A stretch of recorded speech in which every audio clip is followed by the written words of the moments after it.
Hello everyone, Garth here, creator of Brushify. In this video, I'm going to show you how you can create environments quickly and easily in Unreal Engine 5 using Brushify. Brushify is a massive collection of tools and assets that allow you to fast-track environment creation. There are dozens of Brushify asset packs and tools available for purchase on the Unreal Engine marketplace. Whether your project needs rolling grasslands, barren deserts, or sprawling cities, there's a generic Brushify pack that can cater for all your needs. It helps to think of Brushify packs almost like Lego sets, containing all the pieces you need to create real-time 3D worlds. So join me on this journey as I walk you through the various features of Brushify and show you exactly how you can build your own environment from scratch in Unreal Engine 5. Hi everyone, Garth here, creator of Brushify.io. In this beginner tutorial, we're going to be going over all of the features of Brushify that will let you quickly and easily build your own 3D environments in Unreal Engine 5. We're also going to be going over Brushify's extensive asset library and showing you exactly how you can use that to make your own interactive games, movies, and other forms of media with Unreal. If you like videos like this, then make sure you subscribe by hitting the little subscribe button down below, and you'll get notified whenever new tutorials come out on my channel. Alright, let's get started. The very first step is going to be installing Unreal Engine 5. So to begin, you'll want to head over to epicgames.com and download the Epic Games Launcher. Once you have it installed, click on the Unreal Engine tab on the left. Here you'll see a list of all of the engine versions you currently have installed. Hit the little plus at the top to install a new engine version. For this tutorial, we're going to be using Unreal Engine 5.3. And to create a new project, we're just going to click Launch. The first time you do this, it may take a little bit of time, but eventually you'll get to the screen that allows you to configure your project. For the purposes of this tutorial, we're going to go to Games and create a new first-person template. And you can call your project pretty much anything you want. And once that's done, just hit Create, and Unreal Engine will start creating your project. So now Unreal is creating a completely blank project. There aren't going to be any files in there, it'll be completely empty.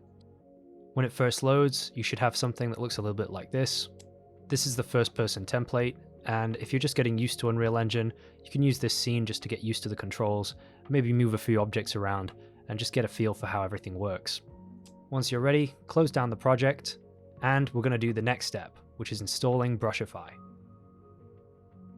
For this tutorial, I'm going to be using the Brushify Forest Pack. It contains everything you need to follow along with this tutorial step by step. You can find it on the Unreal Engine Marketplace, and there's a link in the description down below. With that in mind, it's also possible to follow along with almost any Brushify pack. While the assets differ, they all share the same landscape automaterial, and they're all set up in the same clean and consistent way. So it really doesn't matter which pack you own, you can still follow this tutorial. Before purchasing any packs, please be sure to check the product descriptions to make sure the pack includes everything you need. Installing Brushify packs is very simple. First, we're going to go back to the launcher, and we're going to go up to Library, and then we're going to scroll down all the way to the bottom to the Vault. And we're going to find the Brushify Forest Pack, and we're going to click Add to Project. That'll come up with a little menu that'll let you search for your project, and I'm just going to put Brushify Toot in there. It doesn't have a thumbnail yet because Unreal hasn't generated one, but we're just going to click Add to Project. And now as you can see, the Brushify Forest Pack is now adding to project. The first time you do this, this will take a while because it has to download the contents of the pack and then install them to the hard drive. Once that's done, locate your project and double click it to start. So now we have a brand new project with Brushify installed. Now I'm going to create an empty scene which we can use to get started. Go up to File, then New Level, and choose Basic. This will create a blank map that we can then delete a few objects from, like this floor piece. Just hit Delete. And I'm also going to move the directional light so that it has a little bit more of a sun angle, just so it looks a bit more like sunrise or sunset. I think that's starting to look good. Before we continue, I want to explain a little bit about how Brushify works, by introducing you to one of Brushify's core features. The Brushify Landscape Auto material is a powerful yet optimized landscape shader. It allows you to automatically texture a landscape and make updates in real time. This means you're able to sculpt the landscape in the editor and see exactly how it's going to look in the finished game or cinematic. There's no waiting or baking required, simply sculpt and instantly see results. You can also paint down any of the 11 included biome paint layers. This means you can blend between different biomes, all on a single landscape. In this next section, I'm going to show you how you can create a new landscape, apply the Brushify auto material, and start sculpting and painting. So here we are once again in our blank Unreal Engine level.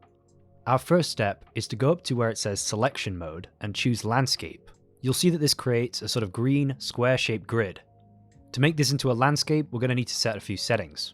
Go to the Materials slot and choose MI_landscape. And from the selection, choose 1017. Next, make sure the section size is set to 127 by 127 quads. This will mean that our landscape will be 1 kilometer by 1 kilometer across. Once you're ready, hit Create. You'll notice that the landscape comes in with a sort of shiny black surface. That's because there are no materials. To assign materials, go up to the Paint tab. Then scroll down.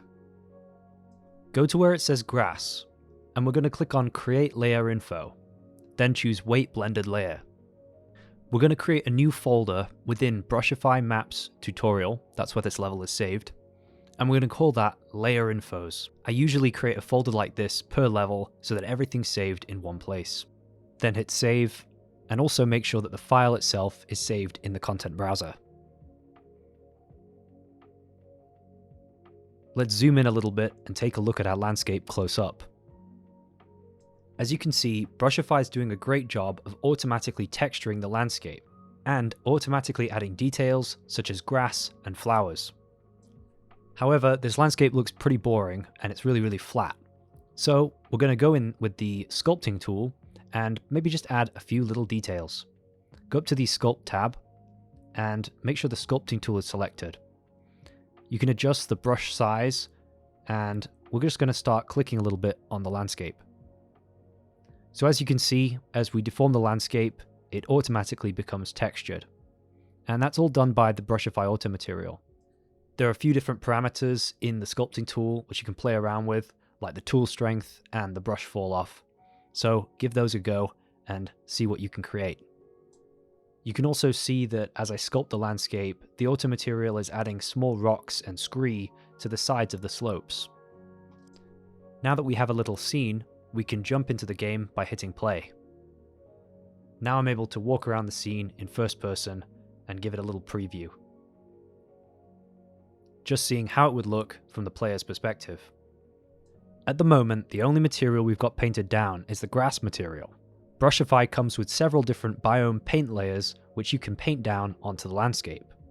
To do this, go to the Paint tab again, and we're going to assign layer infos for the desert, for the snow layer, and also for the grass dry layer. Now if we select the desert layer and we start painting down, you can see that that area now has a more desert-like material. And the same goes for when we paint down with the snow layer. And just like the grass layer, these are also automatically textured by the auto material.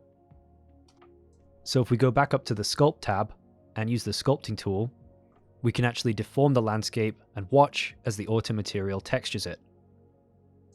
And once again, procedural geometry such as small rocks and pebbles will automatically get spawned on slopes. The more details you add to the landscape, the more convincing the auto material effect will be. Adding more bumps, crevices, and little height variations helps to give a much more realistic look to the terrain. We can also head over to the desert and do the same sort of terrain deformations there. Deforming the landscape with the sculpting brush never seems to get old. It really helps to spark your creativity when you can do everything in real time. It should also be noted how each paint layer has its own unique slope texture. You'll also find that procedural rocks will spawn again on the slopes, and the landscape will be automatically textured. The transitions between the biomes are also fairly realistic, with grass gradually starting as we move into the grass layer. The more detail and time that the artist puts in, the more realistic things start to get. For instance here, the grass is looking quite monotonous, but I can go in and add the dry grass layer to break it up a little bit with some slight variation. Brushify helps artists by having the auto material and all of its paint layers set up and ready to be used out of the box. The auto material comes with all the latest technology built in. It supports runtime virtual texturing, parallax occlusion mapping, triplanar mapping, physically based rendering with roughness maps, and a 3-stage LOD system for textures, meaning the landscape will look good at any distance, near or far. There's also a feature that lets you reduce the appearance of texture tiling for a little bit more realism. In this next section, we're going to be discussing Brushify's alpha sculpting brushes and how they can be used to quickly sculpt the terrain. Certain Brushify packs come with alpha brushes that allow you to sculpt instant details on the playable terrain. This saves a huge amount of time and gives you the flexibility of editing the landscape directly in the editor. If a Brushify pack includes sculpting brushes, it'll be listed on the product description, or you'll be able to see it on the pack screenshots. Using Brushify alpha brushes is very simple. The first step is to go up to where it says selection mode, then choose landscape from the drop-down menu. This will open the landscape panel. After that, make sure you click on the sculpt tab and choose the sculpt tool. Where it says brush type, switch that to alpha brush. From here, you'll be able to assign an alpha brush texture. To do that, click on the little magnifying glass to open the content browser. In the content browser, go to Content, Brushify, Alpha Brushes. And inside of there, you'll find all of the alpha brushes that are currently installed. Simply drag and drop one of the alpha brushes onto the texture slot, and now that alpha brush is assigned. From there, you'll be able to see that you have a little brush that will sort of follow your cursor around on the landscape. At the moment, you can see it sort of follows the direction of the cursor. If you don't want that, you can simply go to where it says auto rotate and then untick. Now it's only going to be rotated in one direction. You can also change the texture rotation using that slider there as well. I'm going to make the brush a little bit larger so we can see a little bit better. You'll notice that by default, if you increase the size of the brush to its maximum, it won't be very big at all. But what you can do is actually type in manually, say 20,000, and that will actually increase it past that 8,000 limit. So I'll try 30,000. And now you can see it's really, really huge. I think the actual limit, if you type 999, it's actually 65,000. So almost the size of the entire 1 kilometer map. For now, I'm going to set that to 20,000 though. And we're going to also change the texture channel. Each alpha brush texture file actually includes 4 different sculpting brushes. You can switch between the 4 sculpting brushes by going to texture channel and switching between red, green, blue, and alpha. I'm just going to find a nice looking one and then paint it down. I think the green one looks quite nice. I'm going to increase my tool strength to 8 and maybe rotate the texture a little bit and then click. I'm just going to do this a few times just to show you exactly what's happening. Rotate that around. But as you can see, it's actually putting down a lot of landscape detail in a single click. And again, what's really great with Brushify is if we go in, you can see that sort of grass and all these sort of small rocks and things are already getting spawned on the landscape. Now there's one thing that I want to fix very quickly before we go on to the next part, which is the lighting. At the moment you can see the lighting is just sort of way too bright, and that's because we don't actually have a post-processing volume. So to add that, we're going to go up to the Place Actors menu, and we're going to go to Visual Effects, Post-Process Volume. And in the Details panel, just scroll all the way to the top, and I'm going to zero out the location, and then I'm going to type in here, Infinite, and you'll want to tick this box here that says Infinite Extent. And once that's ticked, it means that the post-processing volume will affect the entire level. The next step is we're going to set up the exposure. So go to the Lens tab, and then under Exposure, we're going to tick Metering Mode, and we're going to turn that on. We're going to change the metering mode to Manual. And when you do that, the whole screen will go black. That's because it's actually using a sort of physical lighting settings. But we're going to, for the sake of this tutorial, just turn off the physical exposure. So now that looks a little bit more reasonable. I'm just going to quickly adjust some of the lights again. Maybe change the sunlight intensity just so it looks a little bit more realistic. Now we're basically ready to proceed with adding some more alpha brushes to the level and trying to make everything look good. So yeah, back to the selection mode, landscape.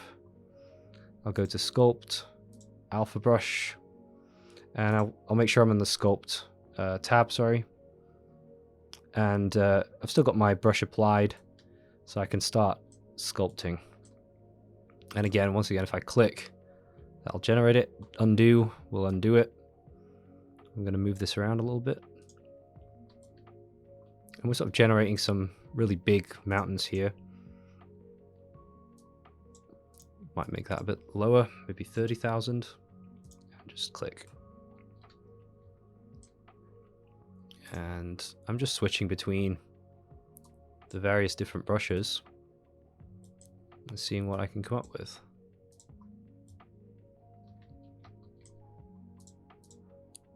But yeah, as you can see, this is a really quick way to add details to pretty much any level. Might reduce the strength a little bit there. And if you ever find that, you know, something is a bit too dark, we can always move the direction of light around. It's a bit too, the sunlight's a little bit too low at the moment, so I'll just move it up a little bit. Makes it a bit easier to see what I'm doing. And might actually reduce the lux value there a little bit too, so it's not quite as bright. Yeah, it's a little bit easier to work. When I'm sculpting the landscape, I'll pretty much always use some sort of more neutral lighting settings, just so I can see what I'm doing.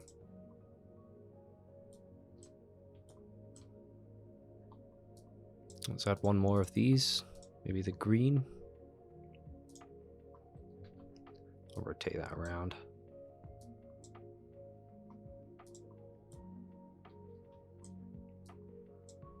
And then maybe one of the alphas, we can put that in the middle. Adds a little bit more of a sort of ridge-like details. We can even hold down Shift and then click to sculpt into the landscape. So you can see that will sort of subtract into the landscape.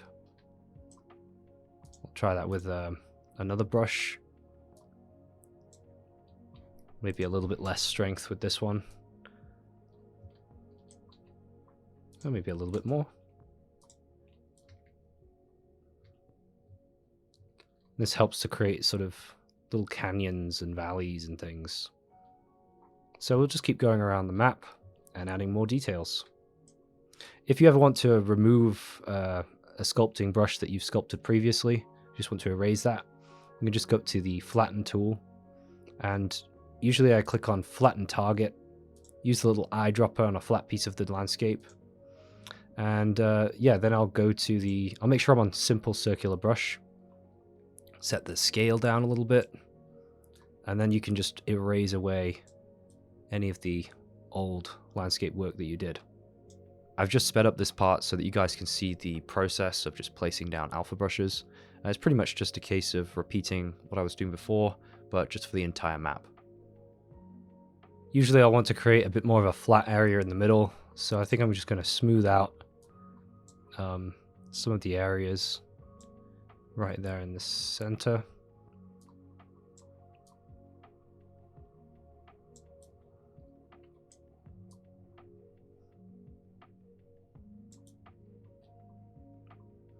And we can also create some sort of flat areas as well, just by going to the Flatten tool Let's maybe make a little flat area here as well. Once we've made a flat area, we can smooth the sides of it with the smoothing tool. Now you've got a nice big flat area there, and another big flat area here as well. If you ever get a boring slope like this, you can also take the alpha brush, go to sculpt, and we can actually choose one of the textures here. And if you click on clay brush, this is sort of an additive kind of effect to the existing landscape that's already there. And we could just rotate it so it's in the right direction. Maybe adjust the size very slightly, make it a bit bigger. Now you can see the sort of shadow that's there that lets you see where the brush is sort of going to be placed. And then if we click, you can see now we've got a little bit more detail that's just been added to break up that sort of smooth area. So if I just undo and redo, you can really see the difference that that alpha brush creates a lot more smaller details. There are also a couple of really useful console variables for tweaking the grass. If you type in grass in the console, followed by a dot, you can see all of the console variables related to the grass. One really useful parameter here is the cull distance scale. And if we set that to something like 4, you'll see that the grass now appears much further into the distance. And this can be really useful for things like cinematic renders. The other one that's very useful, if we go back to the console again, type in grass, you can change the density scale. And if we set that to maybe 2, you'll see that now the density of all of the grass has increased by 2. One of the most common beginner pitfalls is to try and create detail using the actual landscape geometry itself. It's a lot better to try and rely on textures and procedural scattering to create a photorealistic look, while leaving the landscape at a much lower resolution and keeping it really smooth. There are no harsh spikes for players or vehicles to get tripped up on, and there's no excessive geometry causing reduced performance. Now we've managed to create a very simple grassy landscape using the automaterial and sculpting brushes. In the next part, we're going to be adding background mountains to make the world feel even bigger than it really is.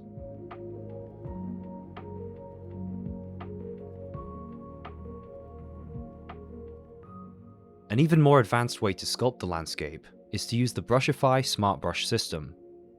SmartBrush allows you to non-destructively edit the landscape. This is possible by leveraging Unreal Engine's Landmass plugin. With SmartBrush, you have full control of sculpting brushes. They can be positioned, rotated, and scaled like any other actor in the editor. The SmartBrush system is a standalone product on the Unreal Engine marketplace, but it can be used in conjunction with any other Brushify product. If you want to check out SmartBrush, you can find a link in the video description below. Certain Brushify packs include distance meshes, which are basically mesh versions of the sculpting brushes. These are made specifically to be placed as distant backdrops. This helps a lot with performance, as larger playable landscapes require more polygons, draw calls, and memory usage. Distance meshes allow us to have the best of both worlds, a smaller playable area, but the illusion of a much larger space. In this next part, I'm going to use distance meshes from the Brushify Forest pack to extend the terrain all the way to the horizon. So here we are back in our level. I'm just going to teach you a very quick little tip here, which is really useful for sort of dressing up scenes. We're going to find a sort of camera location that we like, maybe something like here. And what we can do is actually make a bookmark of this location. So if we go to the little menu here at the top left, click on bookmarks, and then go to set bookmark, bookmark 1. Now if we move the camera away for whatever reason, and actually just hit 1 on the keyboard, our camera will now always come back to that location.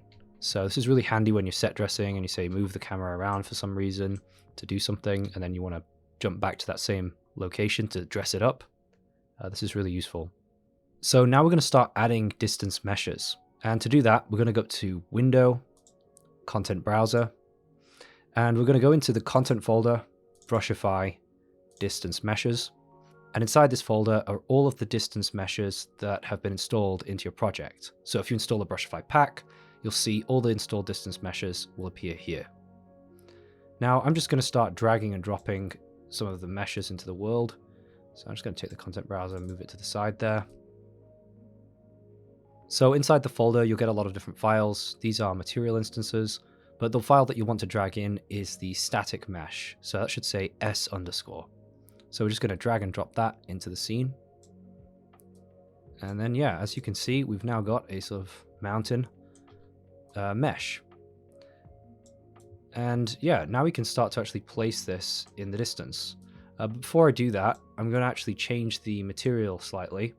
So if you go to the details panel, scroll down, and then go to the material instance, you can see here there are a bunch of different material instances that I've got for this. So let's open it back up in the content browser again. You'll be able to see there's a sort of desert variation, a grasslands variation, a rocky variation, and a sort of snowy variation.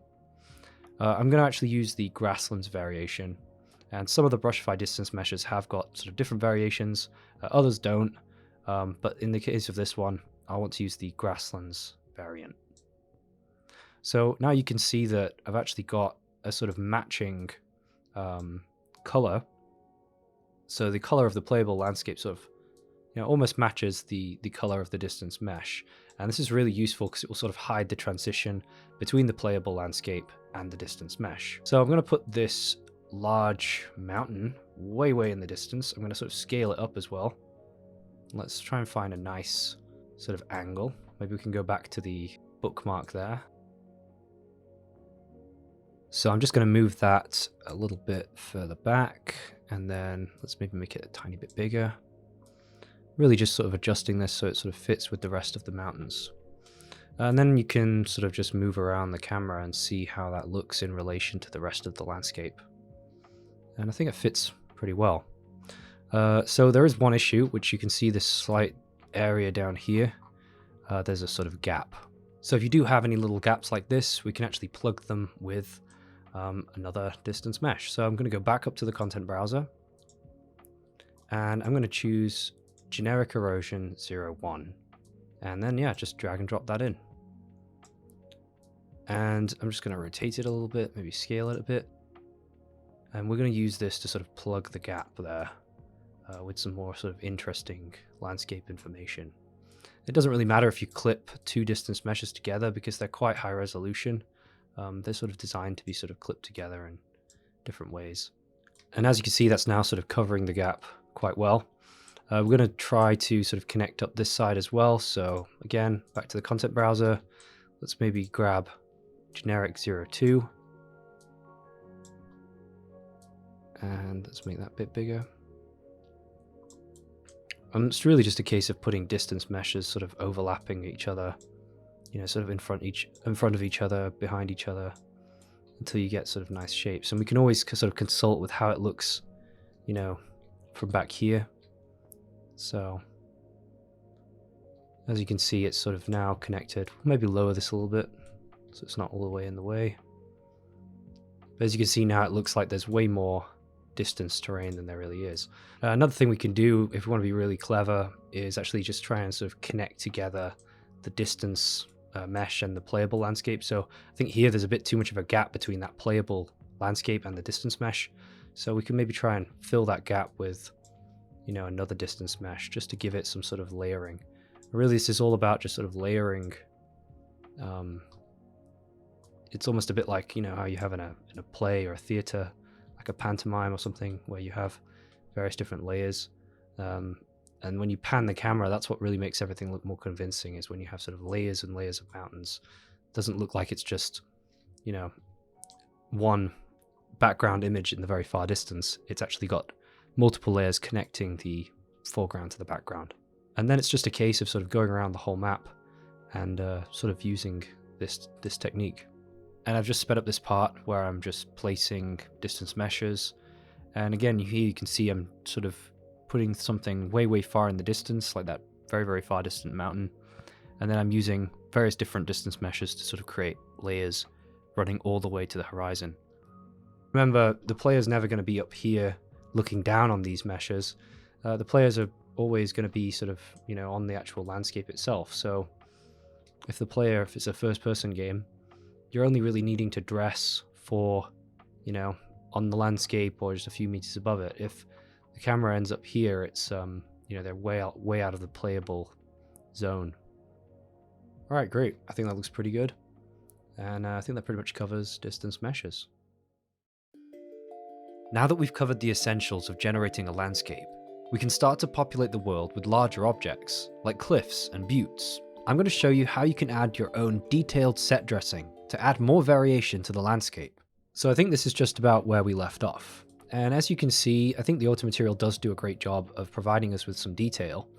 But if we look around the map, maybe if we go down here a little bit, we can see that there are some sort of flat slopes and sort of areas, that are just kind of boring and sort of repetitive. It would be really great if we could have more sort of vertical details to kind of break up these sort of big slopes here and just give it a bit more variety so that they look like real cliffs.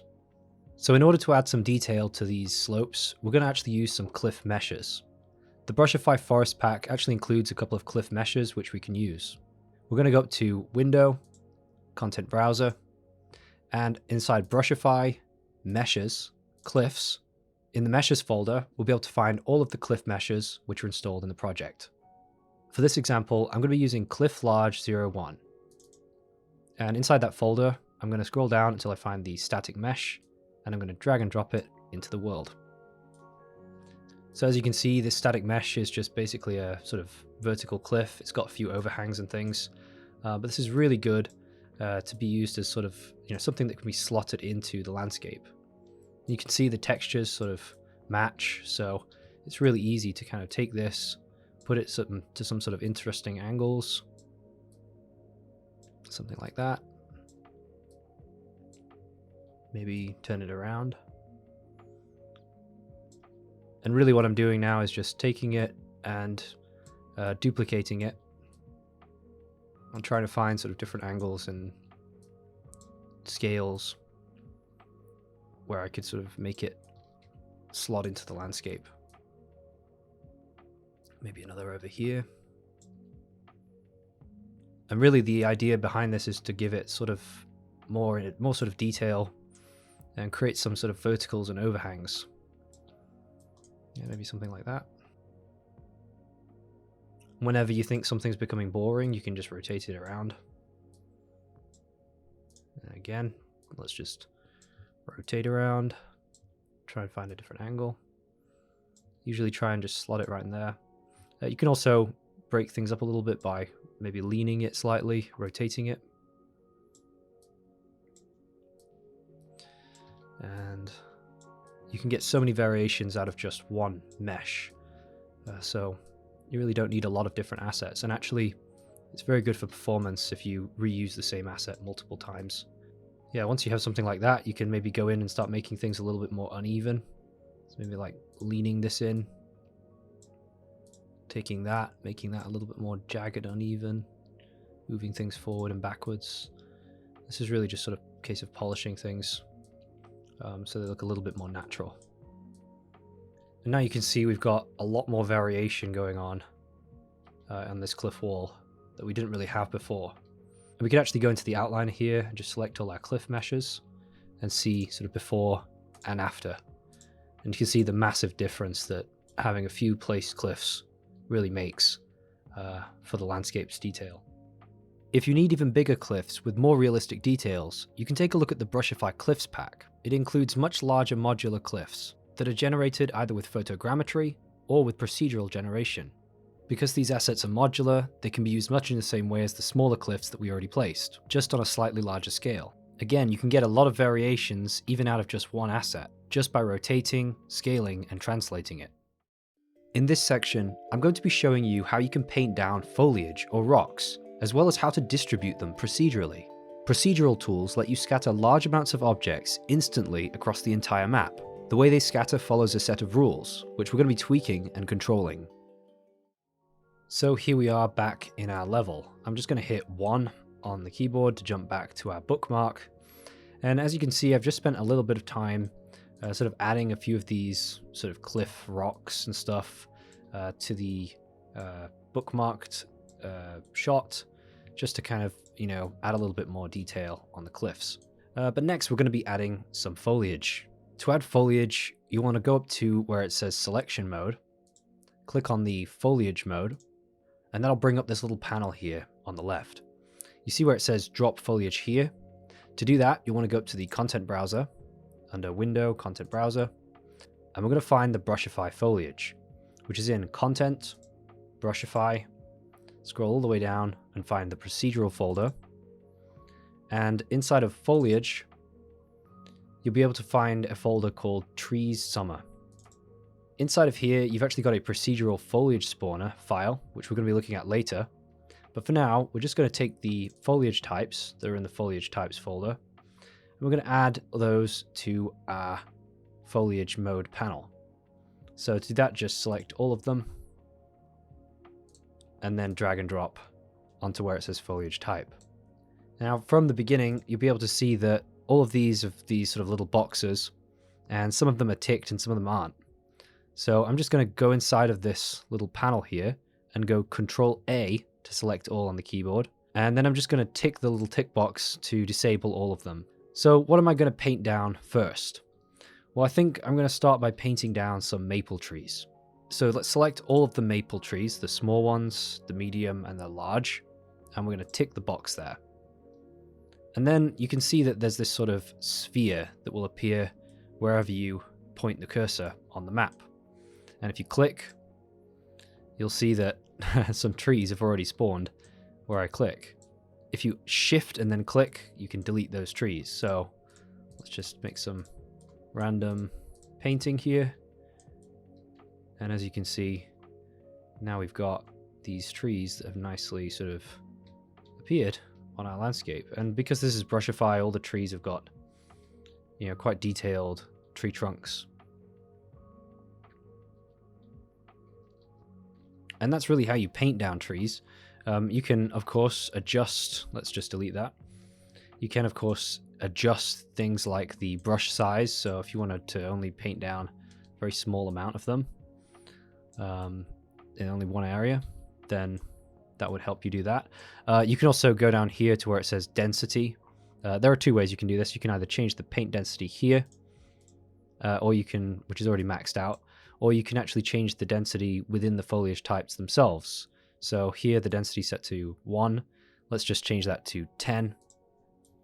And as you can see, now we've got this incredibly dense sort of line of trees.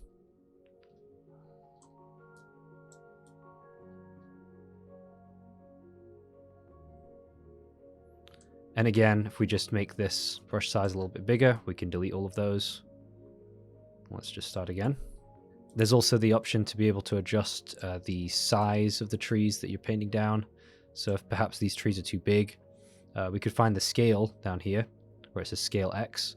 If I just reset that property, we can change the scale to maybe something smaller. So if we want some more small trees, we can just paint down smaller trees.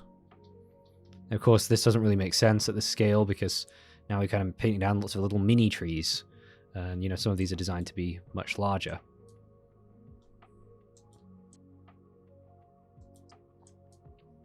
So I'm going to revert this back to the default scale. Maybe we can add a bit of variation, like 1.2 at the max and 0.8. And I think that's obviously a bit too much density. That's going to really go crazy with performance. So let's turn the density back down to what it was.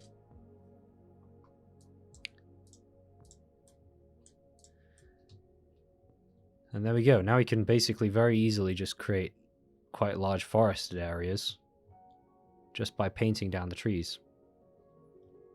Of course, this method does have its limitations. It's very manual. You know, you have to go across the whole map going like this, painting, you know, groups of trees, and it's quite tedious. So even better than painting would be to actually use the procedural spawners. So I'm just going to remove all of the trees that we've just placed. Let's just make a clean, wipe it clean. And to do that, we're going to need to enable something called the Procedural Foliage System. So go up to where it says Edit, go to the Editor Preferences, and inside of Editor Preferences, search for Procedural. and you'll find a parameter called Procedural Foliage. You just want to tick that to turn it on. Once you've done that, we can go back to the selection mode, and we're going to actually add a new actor to the scene. So go up to where it's the little plus up here to quickly add a new actor, and you'll want to come down to where it says volumes. The volume you'll want to add is the Procedural Foliage volume. We're just going to hit G on the keyboard so we can see that, and you'll see that there's a little box initially, but obviously this is quite small. We'll want to make this much bigger. So I'm going to scroll down on the details panel, and you see it's at the moment it's only set to and you'll see that at the moment it's only set to 200 by 200 by 200. I'm going to set this up to make it something more like maybe 10,000. You can see how big that's made that.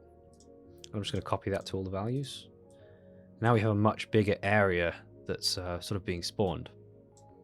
And next what I'm going to do is, back in the details panel, I'm going to scroll down to where it says Foliage Spawner. I'm going to click the little magnifying glass, and that'll bring us to the content browser. Now we're already in the foliage types folder, but I'm just going to go up one into where it says Tree Summer, and you'll see that there's a file called Procedural Foliage Spawner. I'm going to drag that file onto where it says Foliage Spawner. Now that's the foliage spawner applied to this procedural foliage volume. The next step is I'm going to hit Resimulate. And as you can see, the procedural foliage spawner has now added trees of all different kinds all over that exact area. So everything within that little square has now got foliage added to it. And the foliage is actually being spawned with an actual set of rules in mind. So for instance, if I go into this foliage types file and I go to the maple trees and I edit those, you can see that inside each of these files is a set of rules. So at the moment they're set so that they won't spawn on anything above 25 degrees. But if I change that to 90, hit save, and then hit resimulate, you can see that the trees are now spawning on more of the vertical slopes. Or perhaps we could make that even less of a slope angle. For instance, 5, and then resimulate. And now you can see that the trees are only spawning on the really flat areas. I think 25 is a pretty good amount though. So you can really go in here and start playing with all of the different parameters here. This is really something for a more advanced tutorial because it does get quite complicated. And you know, you've got lots of different options here like clustering, and you know, there's a whole seeding system. Which is quite difficult to understand. But by default, Brushify has all of the sort of default values set up so that they sort of look good out of the box. So I'm going to take this procedural foliage spawner and I'm going to make it much bigger so that it covers the entire map. So I'm going to add a few zeros to these brush settings. Let's see how big we can make this thing. Let's maybe zoom out a little bit to see the whole map.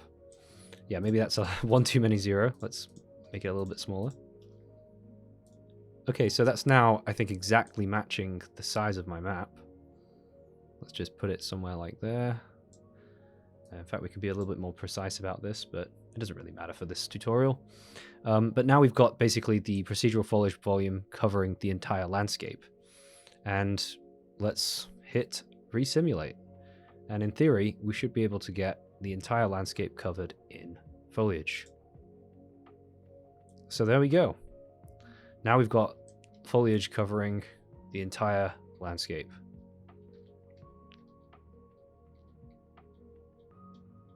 And it's only spawning on those certain areas, and it's sort of using the clustering system to spawn in groups. So this is a really quick way to add tons and tons of detail to your world very rapidly, And yeah, it's really just a single click, makes it look like you spent, you know, tons and tons of time building a level, when in fact you've just procedurally spawned all of your foliage. So if I go back to the bookmark one here, you can see that some of the trees here have actually spawned where the bookmark is, which isn't very good because, well, now I can't really see anything. So it'd be really great if there was a way to exclude that area from receiving any procedural foliage. And fortunately, there is. So if we go up to the Add Actors menu, go to Volumes, and add a procedural foliage blocking volume this time, we've now got another sort of square or cube that we can drag onto an area that we don't want foliage to spawn on. And let's make that one a little bit bigger too, maybe a few thousand across, maybe a little bit bigger even, just to demonstrate. So we don't want this big chunk of foliage here to spawn there. So we'll just add that procedural foliage blocking volume and go back to our procedural foliage volume, scroll all the way down again, and hit resimulate. And now you can see that the sort of patch that blocking volume has covered is no longer being spawned. And if I hit 1 on my keyboard again, well, yeah, now you can see that we can actually see again. There's a couple of little trees there on that hill that kind of got away. Let's get rid of those as well. Resimulate. And maybe make this a little bit longer too. And then there we go. Now we've got a sort of much better sort of clear area here that we can work with. And, you know, in this smaller area over here, maybe we want to, you know, put more handcrafted detail in there. Maybe we'd want to, you know, go into our foliage tool and really very carefully place, you know, a very specific tree. For instance, you could take just one of these, and then you could actually go into this single instance mode, and then just click once, and that will add a single tree, which I think is quite useful. So, for instance, we could go in here and maybe choose one of the smaller trees. Maybe we can use one of the sort of little birch trees. Just tick the birch tree here, and then click. Maybe it could fit right here on the hill there. And maybe a couple of little ones next to it. That might add a bit more detail. And then maybe a bush as well. Let's add a little bush, a few bushes. A large bush. So now you can see I'm sort of carefully crafting the look of the scene in the foreground, rather than just relying on the sort of procedural generation. Let's maybe add a few little bushes here too. Maybe make the scale a bit larger on those. And yeah, now the scene's really starting to come together. Now that we've finished our environment, we can now move on to the last step, which is really the cherry on the cake: lighting. Because we're using Unreal Engine's Sky Atmosphere Actor, adjusting the lighting is easy. A lot of the tricky things like fog color and sun temperature are handled automatically. So for this tutorial, I'm just going to keep things simple and move the sun direction to a more beautiful golden hour type lighting. And I think somewhere about there, that's just about right. I really hope you enjoyed this tutorial. Remember, the tips and techniques shown here can be used on any Brushify pack. So instead of the grassy biome, you could be using desert or snow. And instead of trees, you could be scattering rocks or shrubs. Now that you understand the tools, almost anything is possible. I really hope you enjoyed this video, and I hope it starts to encourage you to do something creative using Brushify, whether it's building your own game, or your own cinematic, or even just playing around with the engine and trying to do something fun. If you found this video useful and you'd like to get notifications for this kind of content in the future, make sure you hit the subscribe button down below and you will get notifications on all of the latest Brushify products. If you do have any questions, you can use our email support to get instant technical answers to your questions. And I think that is just about everything from my side. I really hope you guys have a great day and enjoy using Brushify. Cheers.